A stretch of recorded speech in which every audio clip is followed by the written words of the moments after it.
E se um dia um anjo aparecesse bem na sua frente e dissesse: essa vida, como você está vivendo agora, assim como tudo o que você já viveu, você vai ter que viver mais uma vez e por outras incontáveis vezes. Nada haverá de novo nela, mas cada dor que você já teve, cada prazer, cada suspiro e pensamento terão que acontecer novamente.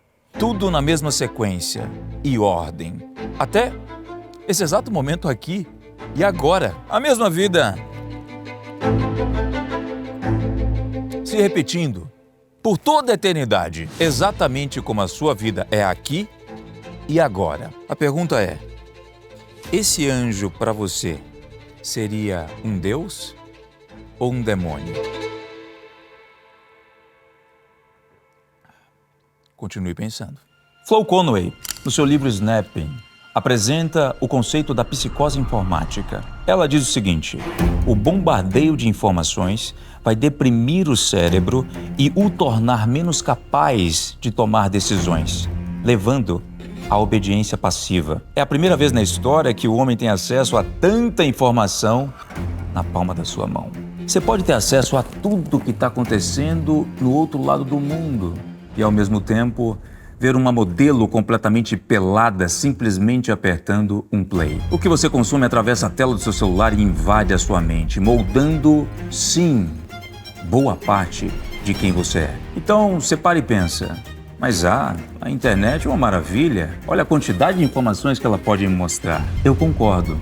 A internet é realmente uma maravilha. Você tem a Biblioteca de Alexandria na sua mão. O problema é que você também tem tudo isso.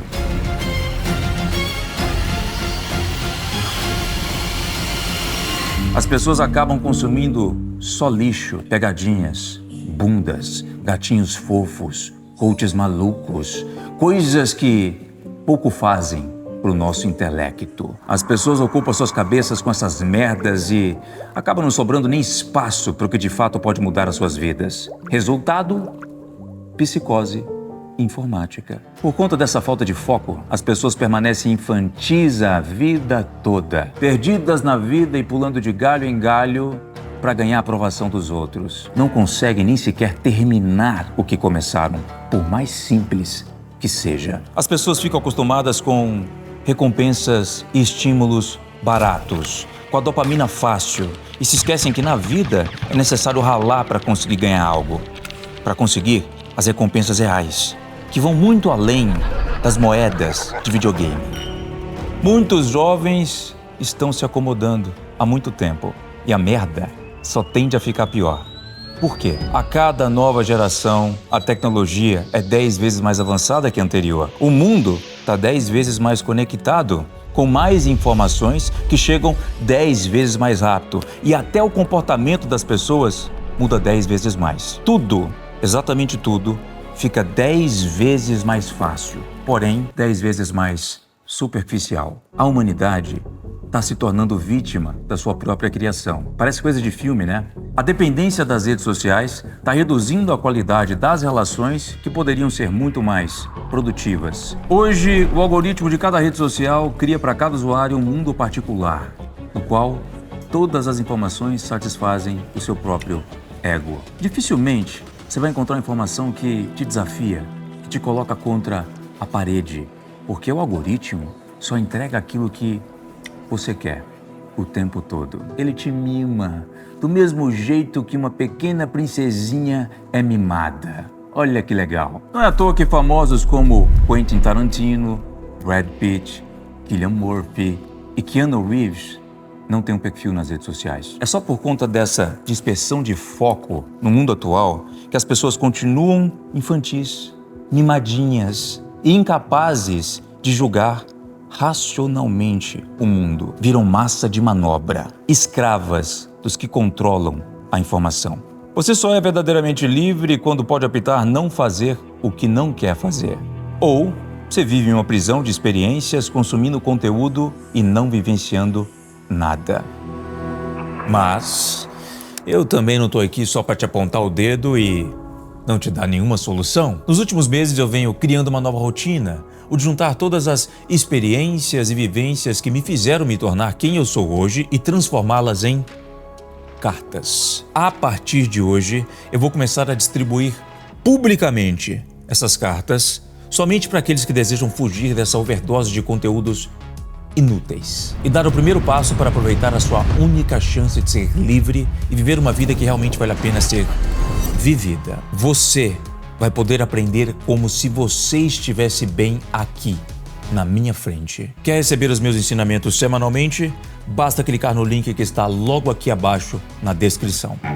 No século XVII, um cara chamado Thomas Hobbes trouxe a ideia de que os nossos comportamentos são resultado de uma cadeia de movimentos internos e involuntários dentro do nosso corpo. Pensa só, a sua circulação sanguínea, sua respiração, as suas sinapses neurais, todos esses estímulos são involuntários.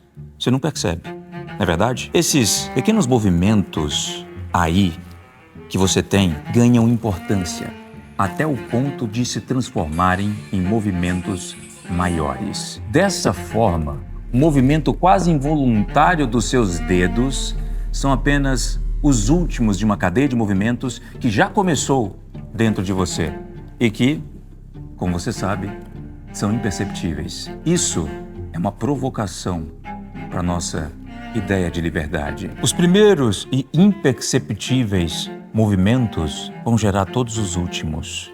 E se os primeiros são involuntários, por que você pode dizer que os últimos movimentos são voluntários? Essa talvez seja uma tentativa de dizer que o que acontece em nossas vidas, até mesmo as decisões que tomamos, é quase que predestinado por uma série de coisas aleatórias, fora do nosso controle, inclusive o nosso DNA. Será que tudo que eu, Thiago Finch, por exemplo, conquistei até hoje foi fruto de um bilhete premiado? Será que tudo tem a ver com instintos e, sendo assim, alguns nasceram com a bunda virada para a lua para ficar rico? Bom, meu caro outlier, eu discordo. E discordo porque não somos seres irracionais. Animais são irracionais. Ratos não inventam, não bebem em copos, não dormem em camas, não fazem funis de vendas. O rato de hoje tem exatamente os mesmos hábitos dos ratos de 2000 anos atrás. Seu comportamento é, de fato, um produto fiel do conjunto de movimentos internos e anteriores, ou seja, do seu instinto. Se você colocar comida numa ratoeira, o rato não vai pensar duas vezes. Animais fazem exatamente o que querem e rejeitam o que não querem, porque são escravos dos seus instintos. Já nós, seres humanos, ganhamos um passe para a real liberdade, a razão. A razão é o que possibilita o nosso livre-arbítrio. É o que te permite escolher quem realmente você quer ser. A única forma de ser livre é aprendendo a pensar por si próprio. Isso significa não ser escravo da visão imposta pela grande massa. Isso também significa ser capaz de sacrificar algo no seu presente para conquistar algo maior no seu futuro. É deixar de ser um bunda mole passivo, que apenas reage ao mundo, e passar a ser um outlier criativo, que cria a sua própria realidade. Você, como já diziam, só é livre no momento em que não busca fora de si alguém para resolver os seus próprios problemas. Mas aqueles que não desenvolverem a sua própria capacidade de raciocinar não sabem o que é melhor para eles mesmos. Então seguem os instintos, vivendo como animais, sendo influenciados por qualquer um que tenha o poder de distraí-los. E isso é o que nos impede de construir riqueza. Apenas através da razão é que nós podemos vencer a vontade instintiva de ficar rolando o feed do Instagram o dia todo deitado na porra do sofá da mamãe parecendo um zumbi. Apenas através da razão nós podemos planejar o nosso futuro. E a isso eu dou o nome de liberdade. Se hoje eu posso fazer o que eu quero, é porque eu fui capaz de dizer não para muitas outras coisas. Eu não me entreguei a gratificações instantâneas, porque mesmo sem ter todo o dinheiro que eu tenho hoje, eu já tinha a mentalidade de ser livre para fazer as minhas próprias escolhas. Por isso, desde novinho, eu aprendi a questionar o mundo à minha volta. Eu aprendi que as cartas que a vida me deu não jogavam a meu favor. Eu percebi que o caminho normal da escola, faculdade, emprego, não me levaria onde eu queria realmente estar no futuro. E por fim, eu acabei aprendendo a criar um plano para mudar a minha rota. Parece algo que sai da boca de todo coach, mas a liberdade começa na sua mente. E a partir dela, você a expande para um novo mundo. Uma vez que você decidiu escrever a sua própria história, o próximo passo é definir um plano. Um plano que traz outros tipos de liberdade. Eu estou falando de liberdade financeira, liberdade geográfica e liberdade de tempo. Agora, pensa só comigo, o que é exatamente um plano? Pensa só na geografia do Rio de Janeiro. Tem muitas montanhas, serras, morros. É difícil ter uma visão clara do caminho, porque sempre tem um morro tapando a sua visão. Então o que você faz? Você desenha os caminhos em um plano, geralmente num mapa, para que só assim você possa ver todos os caminhos de um ponto de vista superior, de cima para baixo, só para poder reconhecer quais são os melhores caminhos, as melhores opções. Ou seja, um plano serve para você ter uma visão mais clara dos caminhos que você deve percorrer. E para construir um bom plano, você precisa achar as respostas para 3 simples perguntas: onde você está? Onde você quer chegar? E qual caminho te leva de onde você está para onde você quer chegar? Simples, né? Porém, quem dera se a vida fosse tão simples assim. Sinto muito em te decepcionar, mas esse vídeo não é apenas mais uma versão estendida de um videozinho motivacional do seu TikTok. Verdades sejam ditas. Imagina se você pudesse pegar a sua vida inteira e colocá-la num plano, olhando para ela de uma perspectiva muito superior, como se você fosse um agente externo da sua própria vida e poder enxergar cada caminho possível para um dos destinos possíveis. Seria bom, né? Mas o fato é que você está no labirinto e não pode enxergar a sua vida de cima, mas apenas por dentro. É por isso que existe um termo chamado adaptação. Você vai explorar o labirinto e dar de cara com a parede. Aí, você volta e toma outro caminho e vai descartando os caminhos sem saída. Esse é o plano. E é explorando desse jeito que você acaba encontrando os melhores caminhos, ou até reconhecendo realidades que você nem sabia que existia e, portanto, nunca as teria colocado nos seus planos em primeiro lugar. Planos devem ser adaptados. Eles já devem ser desenhados com o objetivo de serem altamente modificados. Eu conheço gente que gosta de planejar demais e no primeiro tranco que eles recebem, pedem para sair. Você deve sempre reajustar os seus planos à medida que você vai aprendendo novas coisas. Essa é a ideia. Essa capacidade de adaptação é tão importante quanto a genialidade de organização. Dessa forma, você vai sempre encontrar um possível caminho que faça valer a pena mudar o plano. Você aprende a aumentar as suas opções. E num mundo em constante mudança, aumentar as suas opções talvez seja a estratégia mais importante para a construção da sua riqueza. O mundo não só mudou, mas a forma como ele muda também já não é mais a mesma. É uma mudança muito mais rápida, muito mais dinâmica e extremamente fragmentada. É difícil prever para onde o mundo vai estar caminhando, até porque ele caminha para vários lugares ao mesmo tempo. A sua velocidade de adaptação como um outlier não acompanha a velocidade das mudanças do mundo. Como diria aquela rainha maluca vermelha de Alice no País das Maravilhas, você deve correr o mais rápido que puder para continuar no mesmo lugar. Na verdade, talvez nem isso seja o bastante. Mas calma, outlier. Respira. Vamos raciocinar. Eu vou te ensinar como aumentar as suas opções em um mundo tão acelerado como o nosso. E a resposta pode estar na história. Havia um filósofo chamado Tales de Mileto. Ele é o primeiro de que se tem registro a fazer uma operação que no mundo dos investimentos chamamos de, adivinha? Opções. Ele não tinha muito dinheiro. Por isso, ele já estava cansado de ouvir os seus haters, os seus amigos, falando em um tom de ofensa. Quem sabe fazer, faz. Os demais filosofam. Então, ele resolveu fazer o seguinte: com pouco dinheiro que ele tinha, ele comprou o direito temporário de todas as prensas de azeite aos arredores de Mileto. E isso por preço de banana. Tales, o espertão copywriter, chegou para o dono das prensas e disse mais ou menos a seguinte coisa: deixa eu te falar, meu querido, essas prensas aí paradas não vão fazer você ganhar dinheiro, pelo menos não agora, pois não estamos em época de colheita. E quando essa época chegar, você nem vai ter como saber se essa colheita vai ser boa. Você está correndo o risco de também não ganhar nenhum dinheiro com ela. O que você acha de eu te pagar R$2.000 aí agora? Garantido, viu? Nota sobre nota. Para que só daqui a 5 meses, na época de safra, eu tenha o direito exclusivo de usar essas prensas. Eu assumo todo o risco de uma colheita ruim para você. O que você acha? O dono das prensas, obviamente, aceitou a proposta. Chegada a safra, a colheita de azeitonas foi extremamente generosa. Com mais pessoas querendo prensas, o preço do aluguel delas aumentava cada vez mais. E mais dinheiro ia para o bolso de Tales de Mileto, que ficou extremamente rico. No fim das contas, ele voltou com os bolsos cheios para suas meditações filosóficas e esfregou na cara dos merdinhas que caçoavam dele.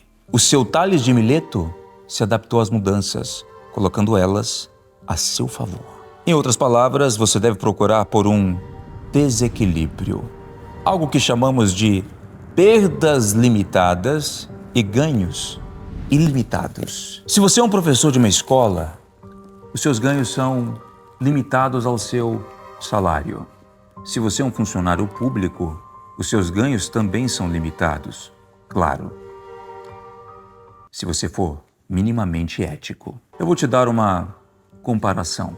Me acompanha. 53% dos estudantes brasileiros estão endividados. Esses estudantes escolheram o caminho de passar no mínimo 4 anos na faculdade para receber, na maioria das vezes, um salário que, independente do valor, é limitado. Ainda que você seja um médico cirurgião, por exemplo, seu salário não vai passar dos R$40.000 por mês. Porém, provavelmente, você vai sair dos seus 6 anos de medicina endividado.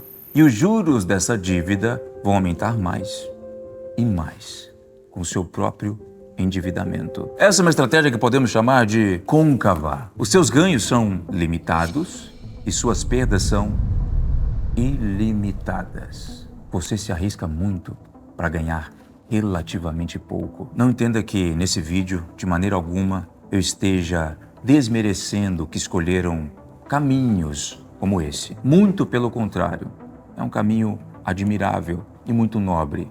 E nós precisamos de pessoas que sim, escolham esse caminho. Mas nós estamos aqui falando de liberdade financeira, liberdade de tempo e liberdade geográfica. E esse caminho, assim como muitos outros caminhos tradicionais, não vão te dar isso. Já o caminho que eu escolhi é convexo. R$40.000, que é mais ou menos o teto do que recebe um médico, não deve dar nem 5% do que eu ganho mensalmente. Eu ainda nem cheguei no teto, porque esse teto não existe. Eu escolhi essa estratégia convexa, com riscos limitados e ganhos ilimitados. Para isso, você já sabe, o marketing digital tem se mostrado o caminho mais convexo para alcançarmos os tipos de liberdade que eu tanto falei aqui. Hoje, eu, por exemplo, posso gastar o meu tempo com coisas que eu realmente quero, não com as que eu não quero. Tecnologia, inovação, cinema, coisas muito mais grandiosas do que simplesmente subir um anúncio na internet. Essa é a minha próxima fase. Mas isso é parte de um plano minucioso que eu criei lá atrás, há muitos anos, enquanto eu ainda estava na casa dos meus pais, antes mesmo de subir o meu primeiro anúncio. Um plano detalhado, porém muito, mas muito flexível. Criado para se adaptar às novas informações, criado para acompanhar as tendências, criado para criar tendências. Foi assim que eu cheguei onde estou hoje. E é assim que eu ainda vou alcançar feitos muito maiores. A verdade é que a liberdade não se compra, ela se constrói. E não é com dinheiro, mas com conhecimento, ousadia e mão na massa.